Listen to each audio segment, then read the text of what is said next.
അവനുറകിലെ ഇന്നത്തെ സന്ദേശത്തിലേക്ക് സ്വാഗതം. വിശ്വസ്തയുടെ യഥാർത്ഥ നിർവചനം ദൈവമാണ്. തിരുവെഴുത്ത് പറയുന്നു, നാം വിശ്വസ്തരല്ലെങ്കിലും ദൈവം വിശ്വസ്തനായി തുടരുന്നു.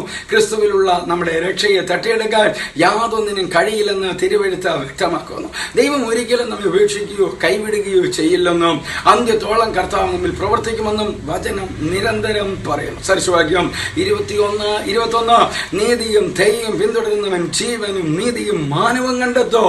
പലരുടെയും വായിൽ വിശ്വസ്തതയുണ്ടെങ്കിലും അത് അവരുടെ ജീവിതത്തിലില്ല. വിശ്വാസികളെന്ന് അവകാശപ്പെടുന്ന ആളുകൾ അവരുടെ സാഹചര്യങ്ങൾ മാറുമ്പോൾ അവിശ്വാസികളാകുന്നു. യഥാർത്ഥ വിശ്വസ്തത ഒരിക്കലും അവസാനിക്കുന്നില്ല.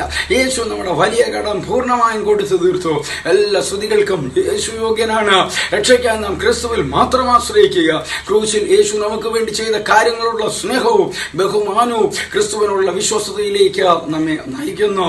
നാം ദൈവത്തെ അനുസരിക്കണം, കൂടുതൽ സ്നേഹിക്കണം, കൂടുതൽ അറിയാൻ നമ്മൾ ശ്രമിക്കണം. ഒരു യഥാർത്ഥ ക്രിസ്ത്യാനി സ്വയത്തിൽ മരിക്കണം. നാം പ്രധാനമായും വിശ്വസ്തനായിരിക്കേണ്ടത് ക്രിസ്തുവിനോടായിരിക്കണം. അപ്പോൾ തന്നെ നാം മറ്റുള്ളവരോടും വിശ്വസ്തരായിരിക്കണം. ദൈവിക സൗഹൃദം അമൂല്യമാണ്. എന്നാൽ പലരും എന്തെങ്കിലും പ്രയോജനം ഉണ്ടെങ്കിൽ മാത്രമേ വിശ്വസ്തത കാണിക്കാറുള്ളൂ. പക്ഷേ അത് പാടില്ല. നാം ലോകക്കാരെ പോലെ പ്രവർത്തിക്കരുത്.